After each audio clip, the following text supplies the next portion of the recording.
Hello, everyone. Welcome to Pets or Family. I'm Tricia Montgomery, along with Jessica Abernathy, your host for this fun and informative video podcast, where we talk about the real issues that matter to you as pet parents and way more. How do you make your pets feel like family? Oh my gosh. Hello, love. Good morning, afternoon, whatever it is. I don't know what day it is. I don't know what time it is, but we are here.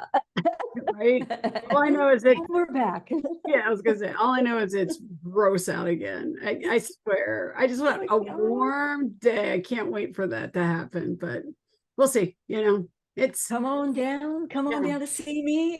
We had heavy, crazy thunderstorms, tornado-like weather last night, and a little bit warm and humid here. So if I start sweating, don't blame me. I know, and this episode's going to be dropped in the middle of May. So, I mean, it's, I keep trying to remind myself, Mayflowers are coming. Mayflowers are coming, Jessica. Mayflowers. And I love flowers. Mayflowers are coming, Jessica. Mayflowers, and here in a couple months, I'm going to be complaining about the heat. It gets better. Somebody used to say to me, it never gets better than this. Never, ever, ever gets better than this. So just remember that. So, each day is just another beautiful day and it never gets better than this. So, yeah. How the heck are you? How's my favorite cat, Bin Laden? Is he terrorizing the neighborhood? He is. He's terrorizing the house. You know what I mean? Yeah. God. He likes, okay, so he's not the only animal in the house, but you know what I mean? He thinks he is, but I have a dog, Teddy, and Teddy's gone blind this year. And he just likes to pick on Teddy. And it just cracks me up. Like Teddy comes in from going outside, going to the bathroom, and Bin Laden is just like this, right by the sliding glass door. Just, and then he gets up and goes, "Who?" Poor Teddy's just like, it's just like, I just want to get my treat and go. Like, leave me alone. I find that interesting because I guess I was under the misassumption that animals had that spidey sense, that sixth sense to where they protected each other, even if it was a dog or a cat, that they wouldn't necessarily terrorize them, that they would know if there was an ailment and really protect them. So that's a new one for me, that he continues to just terrorize the neighborhood. And then the Michael Jackson song came into my head, "Terrorize y'all's neighborhoods." So I won't sing it, but I guess, what, it's interesting because Teddy doesn't act any different. The only difference for him is he just runs into things on the regular. I mean, I run into things too. Yeah. So, it's the only difference. Every once in a while, he might go bumping into the refrigerator, or, we don't move anything anymore. You know what I mean? And we keep his little paths that he has, we keep them clear. But other than that, or he might bark because he puts himself in a corner in the kitchen. But other than that, he's the same. He does the same routine with everything. So I don't know if Benny recognizes that he's blind. No, I'm just going to keep reminding others that I'm not going blind. I just like to bump into stuff. So. Oh yeah, he just cracks me up. But this summer we're going to try to leash train him. That's one of the things we're going to try to get him outside. And can you bring him out sometime so we can visit with him, just so people actually know that he's a cat, and then they can get a feel for who he is? Or can we get a picture of him up in this episode? Is that can we just show him somewhere possibly? Yeah, maybe towards the end I'll see if I can get him sauntering in, see if I can get the door open. He'll just come crawling in, trust me, and I can pick him up and you guys can meet him. So yeah, I'll try to do that at the end of this. So yeah. Oh my gosh. I can't wait to virtually meet him. And I bet our audience would love to meet him too. So yes, that we've heard so much about him. So, I think that maybe I'm going to look for some sponsors from Bin Laden. I'm just calling out people right now that if you want to sponsor a terrorist cat named Bin Laden, you got my email, Tricia@petsorfamily.net. Contact me, call me. Let's get this cat an agent, okay? Yeah, it's so funny because when I called the vet, we had to get him into the vet, his first time into the vet. And they're like, what's your cat's name? I'm like, Bin Laden. She's like, I'm sorry, excuse me. And I'm like, his name is Bin Laden. And they're like, so seriously, who named him? I'm like, we did. And she's like, really? She just started laughing. She's like, no, seriously, what's his name? I'm like, Bin Laden. Seriously. It's really Bin Laden. She just started laughing. I'm like, it's okay, go ahead and laugh. She's like, oh my God, you named your cat. I'm like, it's no different than naming your cat. Right. No offense to anybody, if you ever, but people name their cats after cartoons and food. Yep. Marshmallow, apple, Tonka. I mean, it's like, yeah. Oh my God. I was with my friend Jane Dunn. She's the president at Paul Humane Society, but I saw her a couple of weeks ago, and she fostered this cat from Paul Humane Society. His name is Melvin. He is like a dog, just like Bin Laden, I think that you were mentioning. And he is like the fattest cat, and he just gets up on your lap, he snuggles, he cuddles, and he's like, that's the kind of cat I want. I don't want the sneak attacks. I don't want the cats that come out and like bat you out of the nowhere.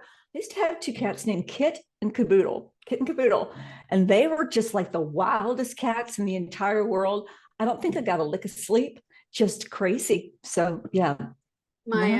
I have a friend of mine from back in my 20s. So, the poor kitty's not alive anymore, but he had a barn cat he named Dog. So he would go out on the porch and yell, Dog.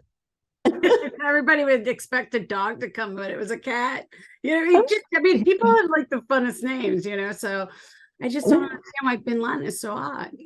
I have no idea. Not at all. Not at all. It's called the Secret Security.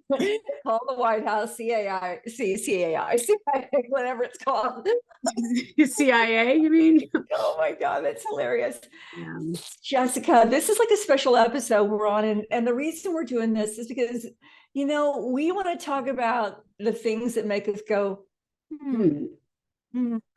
It's a great title. The things that make us go, Yeah. If you could pick one thing within, because remember, guys, we've really been we have been part of animal welfare, the veterinary profession, and the pet industry for, not to date ourselves, but for a while now. And it's interesting. I'm 25 plus, I repeat that number often. I am too. And I'm going to take you back to a time when I was with the Chicago Veterinary Medical Association, when actually there were arguments about the ads and the size of ads for phone books. So that'll tell you something about, how long I've been in this profession. And there were issues, and it was a really big deal that perhaps Clinic A had a bigger Yellow Pages ad than another animal hospital, ABC Animal Hospital. And you saw this shift of change, and you've seen it over the years.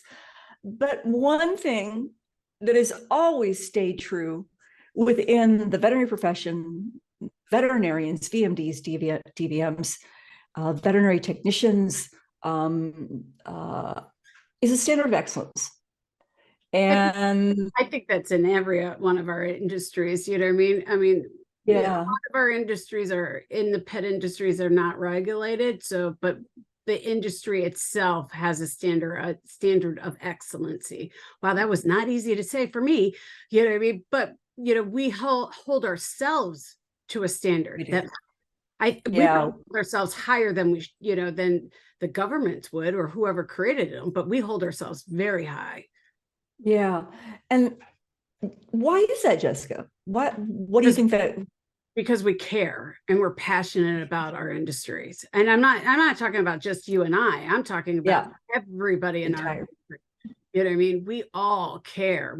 It's a blood, sweat, and tears in any of the industries, we put a lot into it, so we want the standards to be high, and I think it's just because we know, we want people to understand that this isn't a hobby. We don't just sit around and play with kittens all day. I wished we did. You know what I mean? Because they would embarrass names if I did, so I'd have to go around the room. But but you get what I'm saying. I think somebody I think somebody at one time likened it to playing with puppies and unicorns and rainbows, and it is most certainly not that.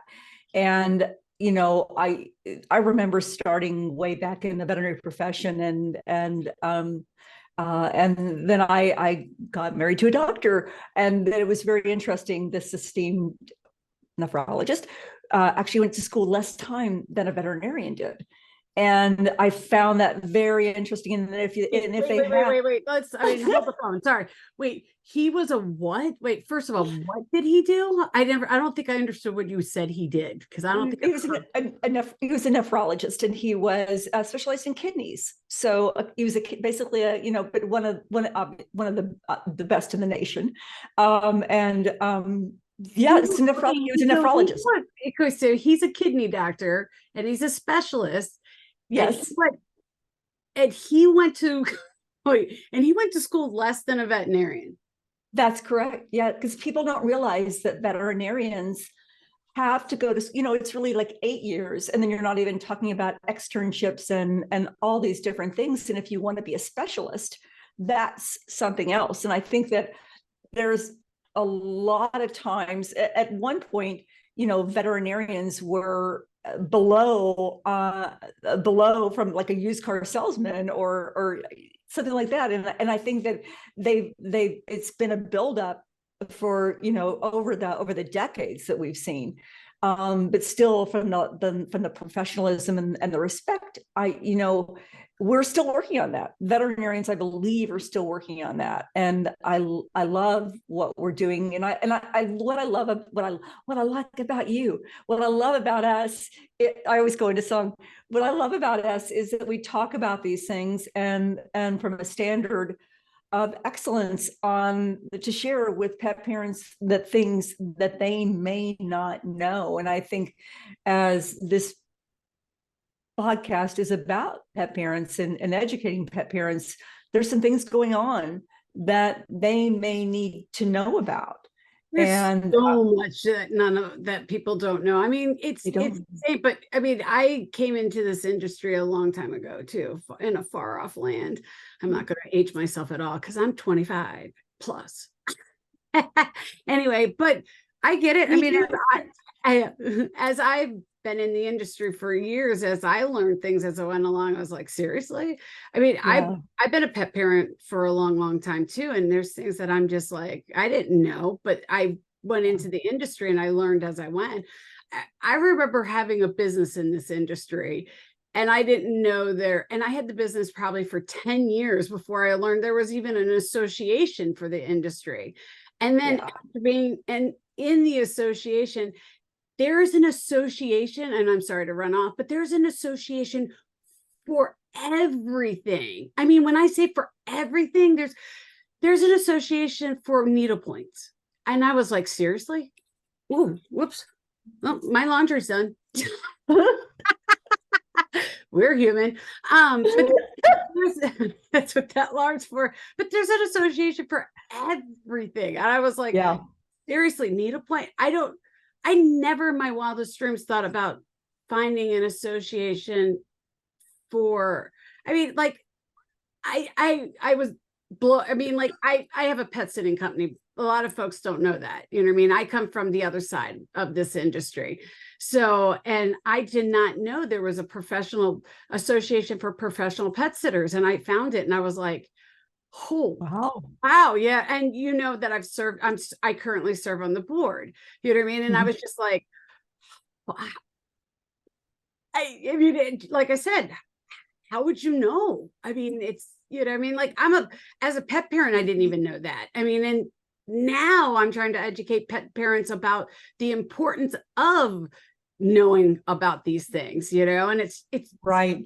Sorry, right. I went on a tangent. No. Because I think that no, but I think that's so important because we're going to touch upon that, I think, in a couple of weeks, because what does it mean to be a pet sitter? Well, so what? What do I have to know? It's just a dog. It's just a cat. I mean, it's no big deal. I'm just going to walk him. Bullshit. Oh, it's okay. It's okay. I'll just mark this one not kid friendly, or I'll make a comment. There's a cuss word in it. It is very important. And I think that when you think about standards of excellence, when you think about children walking dogs that are twice their age, and it's like, oh, my son can babysit or my daughter can babysit. Oh, we can take care of that. That's a huge issue because that's a liability. Right. Yeah. No, and yes. And trust me, I can totally get on my soapbox with this one. I mean, because that you asked me a question. You're like, can we do this? And I'm like, absolutely not. I'm like, what are you thinking? But you come from a different side of the industry, and you're educating me because anyway. But we talked about it recently because you're working with the veterinarian side, and you were telling me about there's a regulation, or they're voting on something on the VA or vet tech side. And I don't understand it, but I'm getting educated too about this. And I think think it's important that we do learn, and I'm learning as we're educating the pet parents as we go. And it's important that we all learn all this, Right. It is extremely important. And I don't think that people think about that enough, Jessica. I just kind of looked up because I really wanted to pull this up. And as you can tell, guys, we're really human. We edit. We are, and we're not going to edit this one for you. This is also when you and I get together, we talk things that we're passionate about, and things that we believe are important, and I think we're hoping that you find them as important as we do. And again, our line, we're an email away. But there's something going on right now. I believe it's in Washington State, that there is a large veterinary clinic, Cascade Veterinary Clinics, and they are trying to get just a certification program passed through their organization. And they are trying to bypass basically, NAVTA. Okay, but really quick before you keep going, but what is NAVTA? Because and first of all, I want to give a thank you to our friend Becky Mosser, who brought this to our attention. I believe she's the incoming president for NAVTA, and Phil Russo. NAVTA, guys, for those of you who don't know, it is the National Association of Veterinary Technicians in America. And from a standpoint of upholding the standards of excellence for licensed veterinary technicians, how important that is. And right now, there is an organization called Cascade Veterinary Clinics, and they're trying to pass through this certification program. And I believe they did it with Washington State, and they did it in I believe a kind of a roundabout way, where they actually got the first round passed through, and then everybody found out about it, and they're going to be voting on this again in June. But we're trying, people are trying to get it stopped. So Jessica, why would I want, and for heaven's sake, a certified veterinary technician? What's the difference? What's the big deal? Talk to me. Why is that a big deal? Well, anybody can do that, right? Well, I don't think so. I mean, from what I'm being taught, because from the conversations you and I have, the vet techs are the people that take, meet us in the waiting, or not in the waiting room, but in the rooms when we get escorted back to the patient room. They're the ones that come there and do the assessment with the pet parent. They're the equivalent of a very skilled nurse, a physician assistant, depending on their degrees. They take them into the back, and then the vet and them do all the work. I mean? I don't believe they do operations. They can't do that. And I don't believe they can assist in surgery. They can assist in surgery for those who are credentialed in RVTs. Yeah, that's where that nurse and the physician assistant comes in, you know what I mean? Right. And then they come back and they talk to us and they tell us care. But most pet parents just think it's an orderly, just somebody that pushes the vet around. And it's not true. And I really thought that for a little while too. I just thought they were just the person that, collected the animals, took it in the back and, brought them in, dropped it off to the vet. But I've learned that they're the nurse. They're the physician assistant. They're the ones that I really want to talk to, because they're the ones that they give you the time. They're the ones that sit there for 10, 15, 20 minutes with you. And the vet comes running in and runs back out. So they're the ones that are going to be the ones that really listen to you and help get the diagnosis or figure out what's really wrong with you, So I think from an education standpoint, when we go out and we talk to a veterinarian, we schedule an appointment and we see the very first person, obviously, is more than likely that, the office manager, the clinic manager. Then we go in and we're greeted by the veterinary technician, which is a certified veterinary technician or a registered veterinary technician. There's just different classifications as they go through their credentials through a veterinary technician program. But remember, it's very, when you look in terms of diagnosis, you're going by what that pet parent is telling you.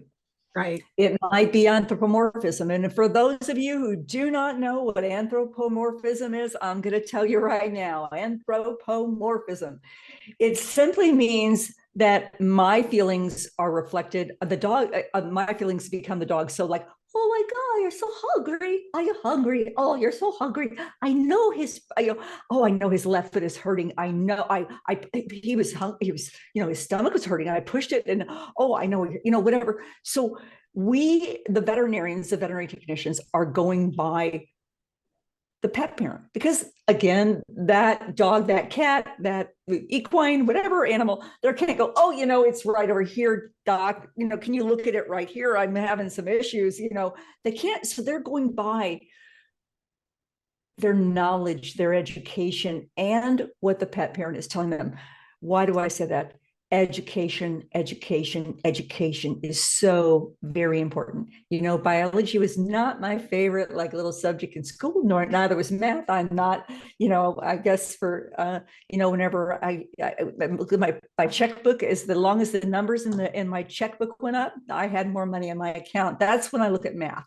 So, but all those things that make them so great, and the education and all of those things, it's incredibly important. So this initiative, or this push through, they are trying to allow a large veterinary clinic organization, or veterinary clinics, to have their own certification program, thereby bypassing for NAVTA and the American Veterinary Medical Association. And I find this just disturbing.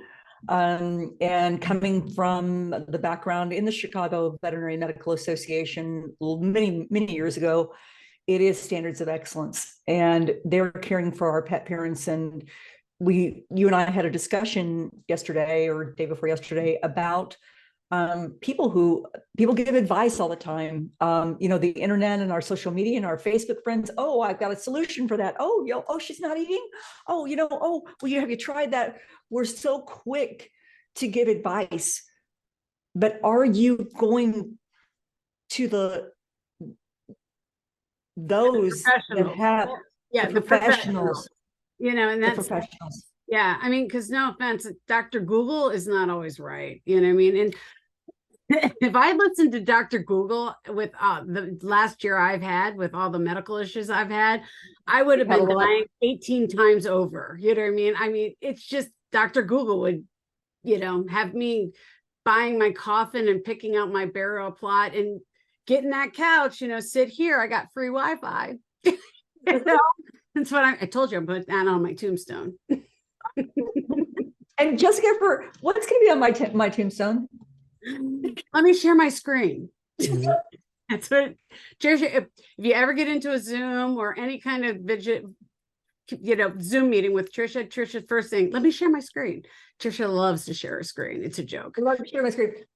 I think that's important, though, from when you look at the advice, and also, chat platforms, Jasper AI, all of these different platforms, they can be dangerous too.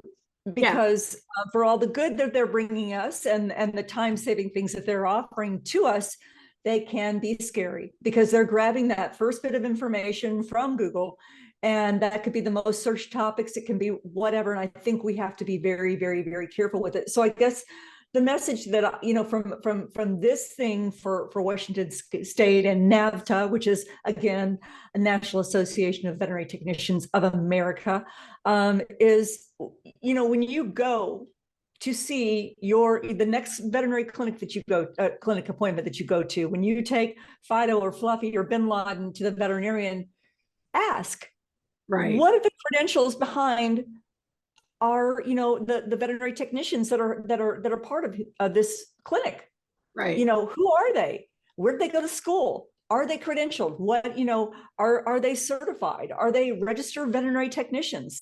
What's happening within the clinic that you are in, and who is taking care of your fur babies? Who's taking care of your best friend?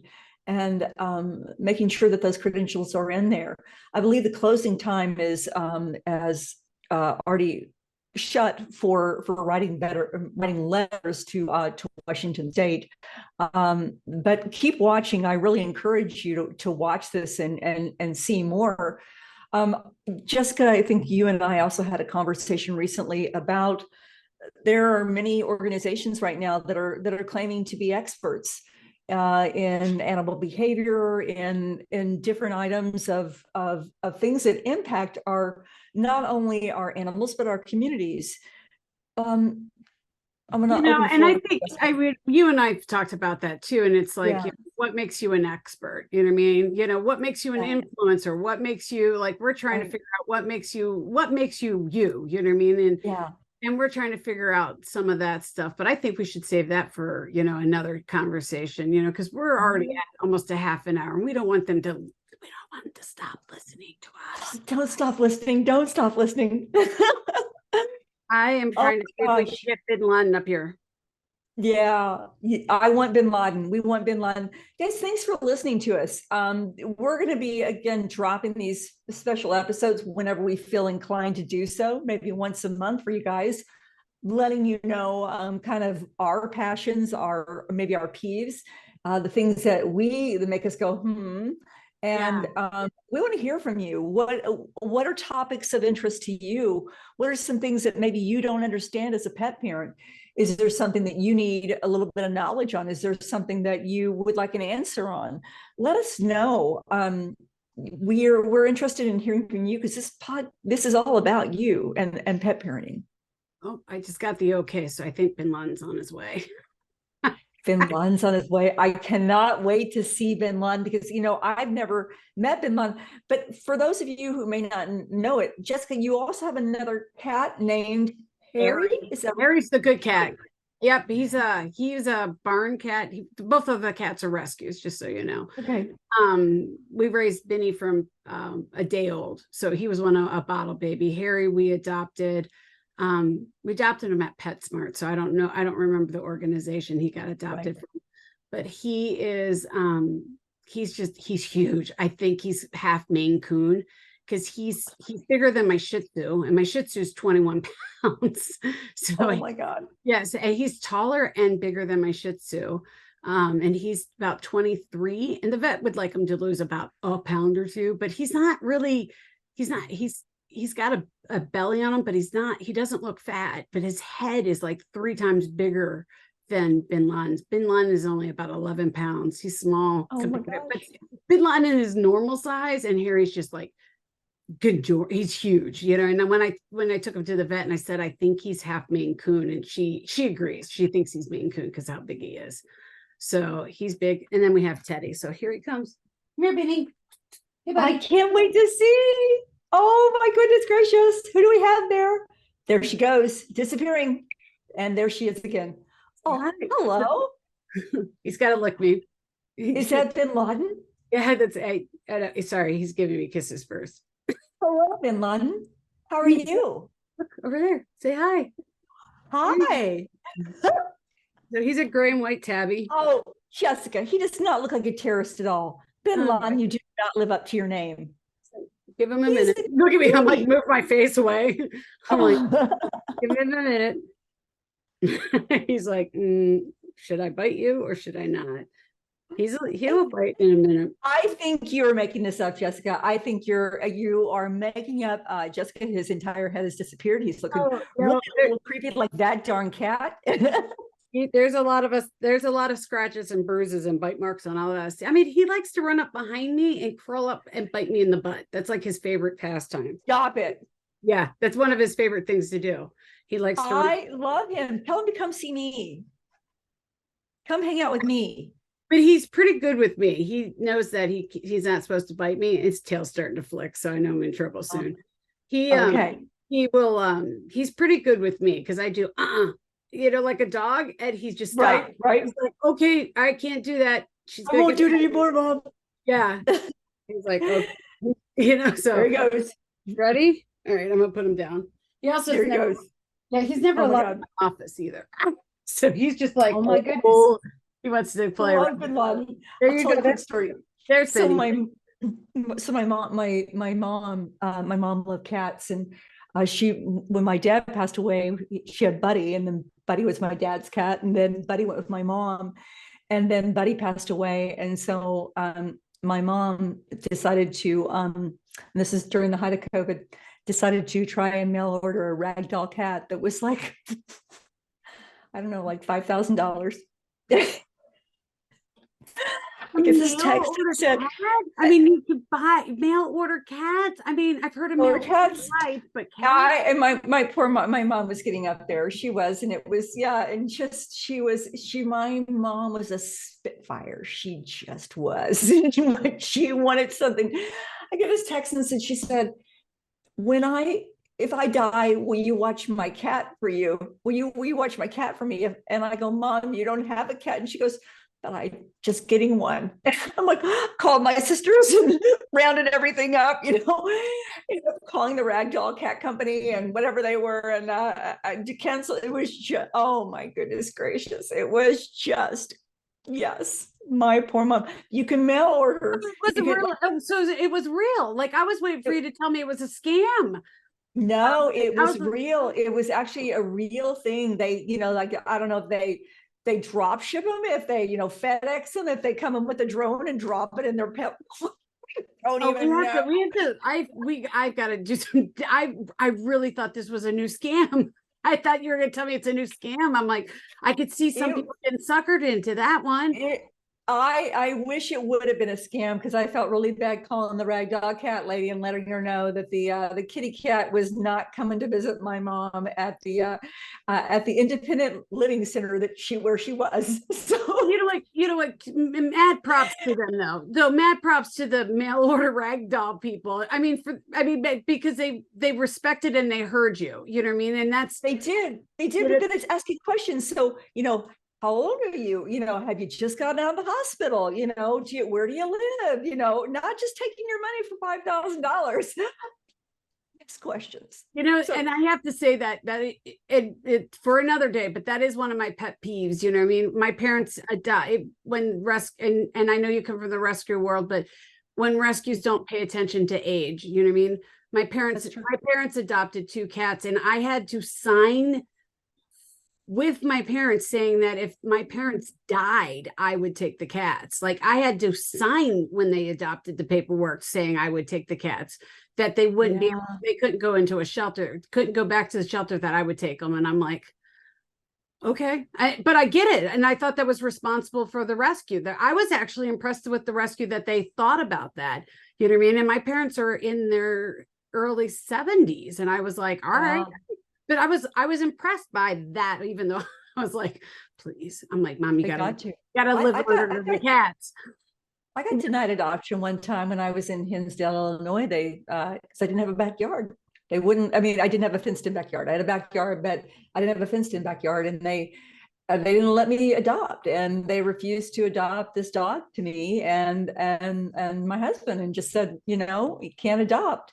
And I tried to throw out I work for the Veterinary Association, and it didn't work. And so, but you know what they're trying to do, You're trying to do the right thing, and kudos. They I mean, are. and I'm not bashing any rescues. You know what I mean? No, kudos. Hard. Yeah, it is hard. It is hard, and it's a thankless. As I said, I gotta say, it's a thankless job. It is a thankless job, and you're compassion fatigue. You're working. You see so much. So yeah. Jessica, this has been like an all around just great conversation. I'm glad we took the time to get together today and just Clearly we're going to be good at this one. We are going to be very good at this one. Absolutely. What are some things that we've got coming up here on Pets or Family? Well, we've got a friend of mine, Joan Burke, coming, and she's going to talk to us about barn hunting with her three dogs. Wow. Fonzie, Harvey, and Ruru. You know, I love Ruru. You're not supposed to have favorites, like you don't have favorites with kids, but I love Ruru, and Ruru knows it. You can get away with anything. Favorite child. Yep, Ruru is my favorite. We have Isabel Alvarez coming. She's going to talk to us about traveling with your pets. And she's got a beautiful new cat that she just adopted. So that's really cool. Yeah, and that's kudos to this rescue that she adopted from. I got to find out what rescue that is so we can give them a shout out, because she told them exactly what she was looking for and they delivered. I mean, like, that's wild. That's amazing. Seriously delivered. We've got to find that out. Courtney. I can't remember. Courtney Pierce, Executive Director for Paws Humane Society. Yeah, she's going to come on and talk to us about everything that's going on, animal welfare, and what they're doing at Paws Humane Society. They've got some really cool programs for keeping pets in the family. Yes, and then we have Jennifer Myers this coming week. She's going to, or not this guy. We have Jennifer Myers. We're going to have her on. She's going to be on before this episode airs. So okay. Yeah, so we know that. Yeah, we have a lot of good stuff out there, so we're excited. Yeah. Well, guys, thank you for being with us. Thanks for listening to us. I know this might have been a little bit of soapbox for us, or a little bit of a pet peeve, or a episode, but we appreciate you listening. And again, we're here. Reach out. You have any questions or need anything? We're a text away, because we're always here. We're here to our family. Yes, they are our family. Even Bin Ladens of the world are our family. Absolutely. So, have a great one, guys. Till next time. Bye. Bye. We hope you enjoyed this new episode. And if you did, please leave us a review on Spotify or wherever you're listening to us today. If you want to reach out to us, feel free to find us on petsourfamily.net. or any of our social channels, Facebook, Instagram, or LinkedIn. And we want to remind you, pets are family. Have a good one. We'll see you in 2 weeks. Bye, guys.